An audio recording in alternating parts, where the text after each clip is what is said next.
That's right, kids. It's once again time for Comics and Christ.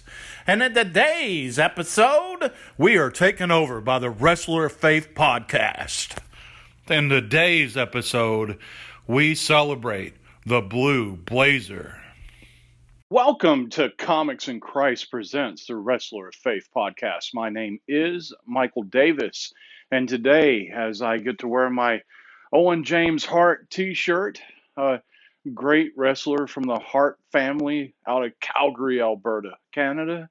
Today on the Wrestler of Faith audio podcast, I want to talk about a, a unique conversation, and I might have to take the long way around as I share this with you. But I want to talk about living to our dreams, our blessings, living to the paths that God has laid out for us, and not striving to live other people's dreams, not striving to live up to other people's expectations. So today we're going to start out. I want to look at 1 Corinthians chapter 12 because as the Apostle Paul writes to the church of Corinth, he's laying this identity out that we are one body in Christ, but we have different gifts in that body. You know, there's so many things that a body does, but each part doesn't do the same thing, or the body wouldn't function properly. So the Apostle Paul in this letter to the church of Corinth is laying out this reality that we can't all do the same things. We can't have the same dreams. We can't have the same aspirations. What one person excels at, we shouldn't be jealous about it because although we may not be good at that, there's something that we are blessed with and we are good at that other person isn't. And the more that we move in our lives and strive in our lives to discover our identities and discover our gifts and our blessings and to live and thrive within those things, the closer we get to functioning well collectively. I'll share with you so much of the strife and frustration and worry that I see take place in the world is it comes from an extent of envy and greed. Now I'll explain that. I want to be good at everything. I want to be a person that doesn't let people down. There is some admirable statements that exist within that, but we cannot live in that way because there are things we just can't do. We're not all equipped to do the same things, and there will be times, even if we're the leaders that people turn to and look at for help and hope, there'll be times that we can't live up to certain things because there's things that we just can't do. That's why the delegation of tasks becomes very important because we might be able to see the grander picture, but we may not be able to physically, emotionally carry through the smaller parts of the puzzle that makes the grander picture possible. I want to talk about that today as I intentionally wear my Owen Hart t-shirt. That I want to talk about that in the life of Owen Hart, and I will share with you with the deepest respect how much I admire the career of Owen Hart. Owen was a great high flyer. Owen was great, technically skilled wrestler. And there was so much that Owen did, and that even though his brother Bret Hart was more successful, went in the WWF, WCW world titles, being a United States champion, Intercontinental champion, tag team champion, in both promotions, even though Bret Hart had the bigger career, I always felt Owen was the better performer. Better skills, better technique, shining and rising above like no other could, as he was also dwarfed in this wrestling family. Now, here's where the story of Owen Hart ties into what I started out with this letter from the Apostle Paul to the Church of Corinth. Because that Owen was a part of this wrestling family, There almost became this expectation that he would be a part of the family business. I mean, Brett and Bruce and the brother-in-laws, David Smith and Jim Neidhart. You have this family of wrestlers, and Bruce and Smith both running the family wrestling school. Your dad is Stu Hart, the greatest, most popular known wrestling promoter and wrestler out of the country of Canada. There was almost this lifelong expectation that because that Owen was born in this family, Owen would become a wrestler. And because he was a part of that family and because of how he grew up and the practicing he went through, he was a great amateur wrestler. He was, as I just shared, in my opinion, the best wrestler out of the Hart family, even better than Brett. But reading documentaries, I read a book that his wife wrote, and I watched this A&E article, A&E documentary. It came out years ago. A very beautiful documentary about Owen's life. And you almost see this life of an individual who was forced to be something that he didn't want to be. It was an individual that was living someone else's dream, an individual living someone else's expectations.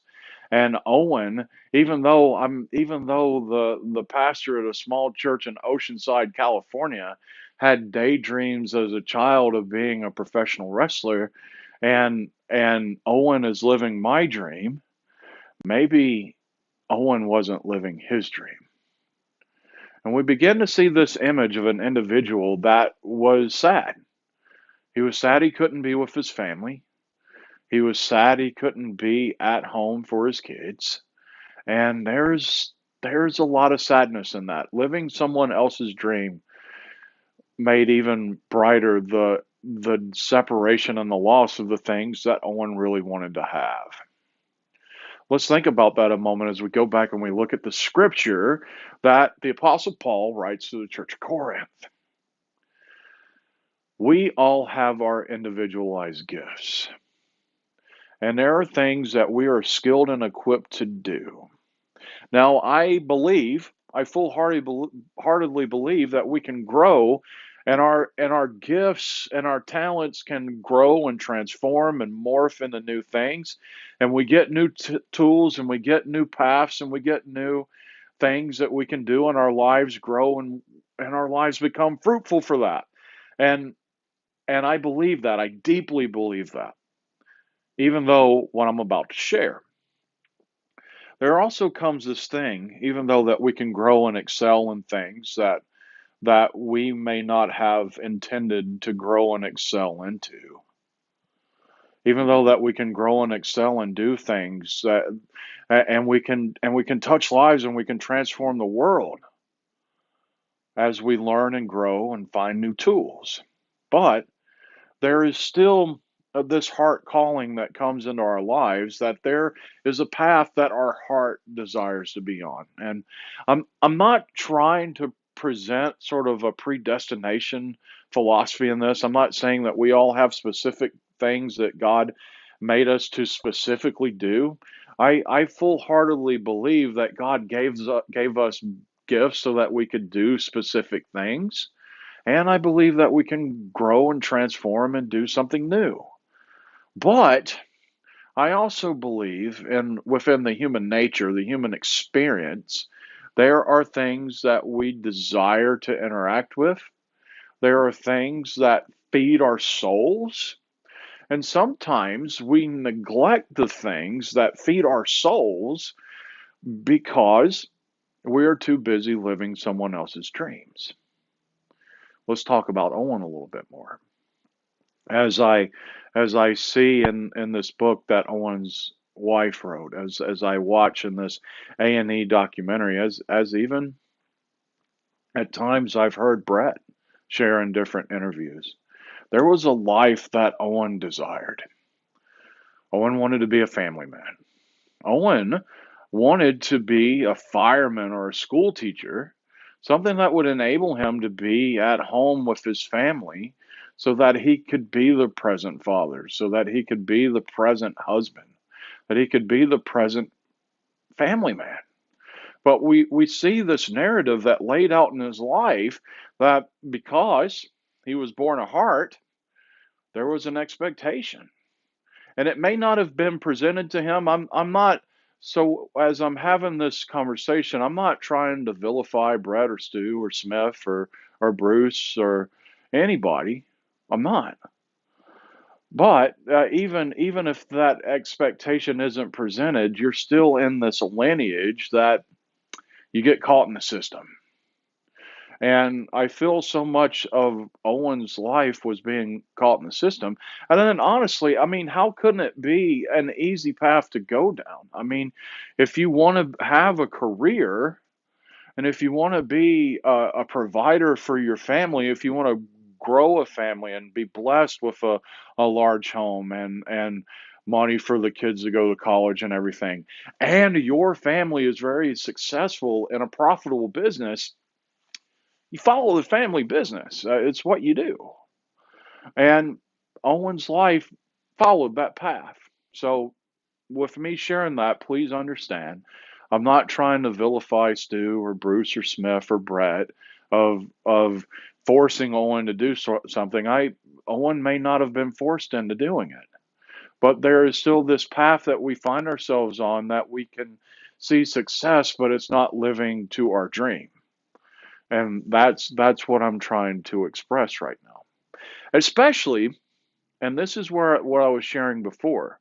We can grab gifts that may not be what we link into our desires. We can grow and transform into gifts that may not link into our gift that feeds our soul, and we can be very successful in living other people's dreams.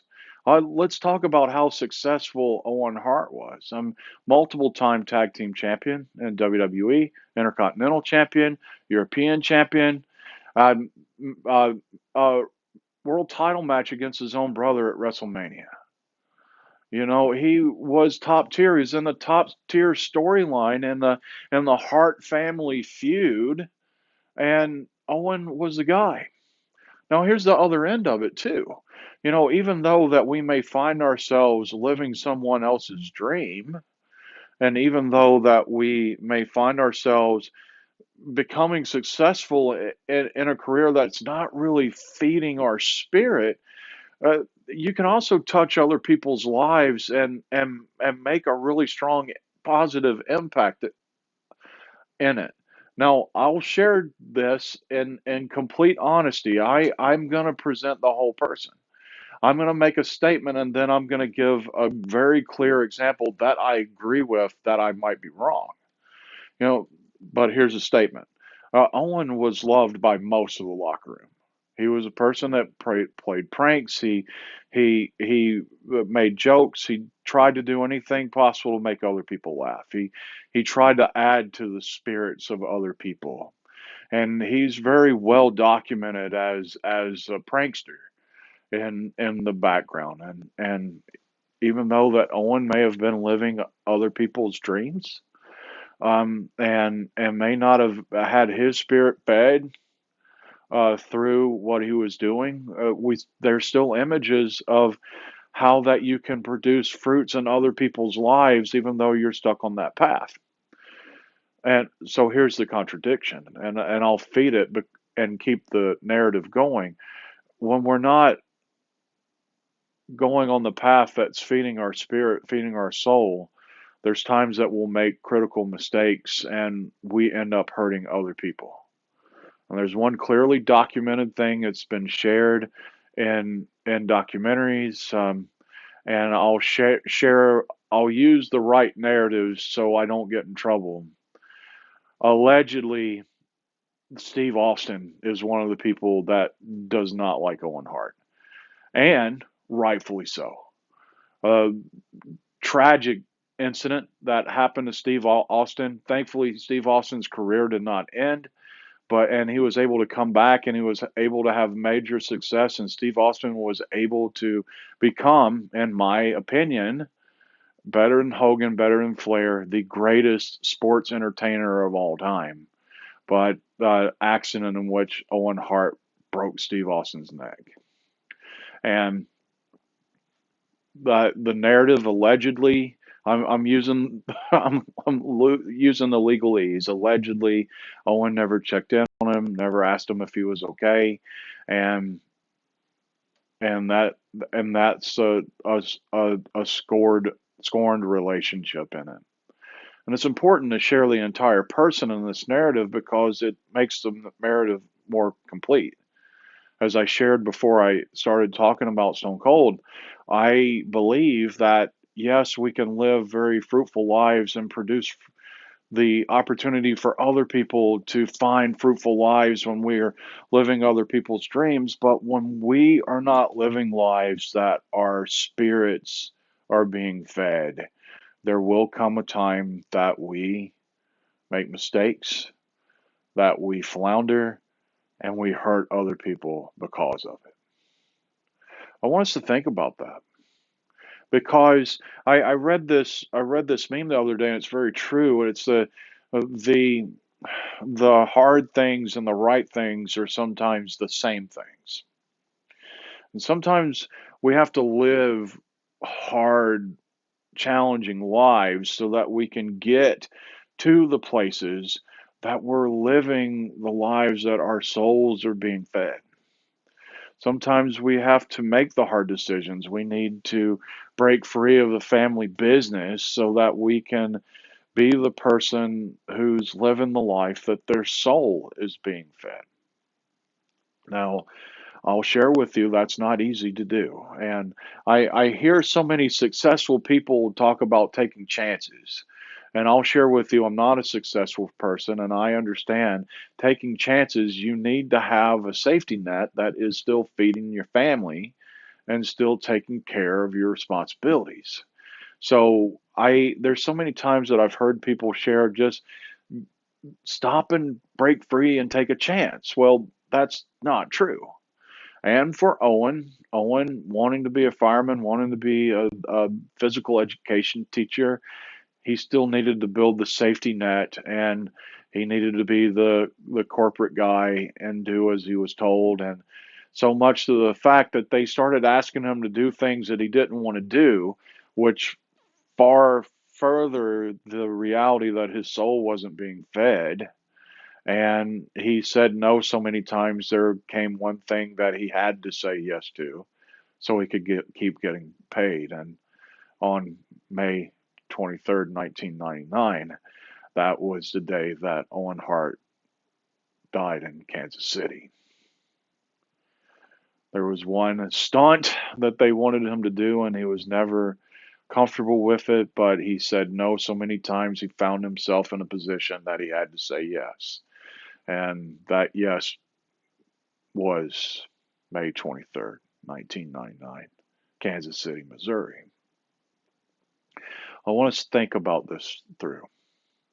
I want us to think, I mean, and even again, being honest about the whole person, there are times that if we are doing things that are not feeding our souls, we will hurt other people. And we need to make sure that we are feeding our souls. We need to make sure our cups are full so that we do not unintentionally hurt other people. I want us to think about this as well. It's the reality of human necessity. We also can't just give up and switch streams because we still have responsibilities for those that we're loyal to. We got to feed the kids. We got to keep the house payments up. We have to. So how do we have our souls fed when we're living other people's dreams? We find hobbies. Some people sit in front of their phone and talk about wrestling and religion all tied in together. Sometimes we find ourselves living other people's dreams and we have reminders sitting around us of the dreams that we wish that we could live, and even begin to find ways to tie those dreams into the responsibilities that we find ourselves in. I went to school and studied music, and now as a lead pastor in a pandemic time, I am also the church musician in our worship videos, and I am the two-man band, the three-person band. Our office administrator is very helpful in keeping my life balanced, and we do have a church musician that helps in the places I'm not the best guitar player in the world and makes it all possible. But there are ways that we bring the places that feed us into the places where we might feel we're living someone else's dream. Because we need to allow ourselves to take a moment to breathe and regroup and celebrate what we love, so we can either go out and live someone else's dream, or we can continue to have the motivation to strive, to live, to do fully the things that feed our soul. So, how do we do it? I don't know. But I want you to know that there's a person in this world that's praying for you if you're on that path.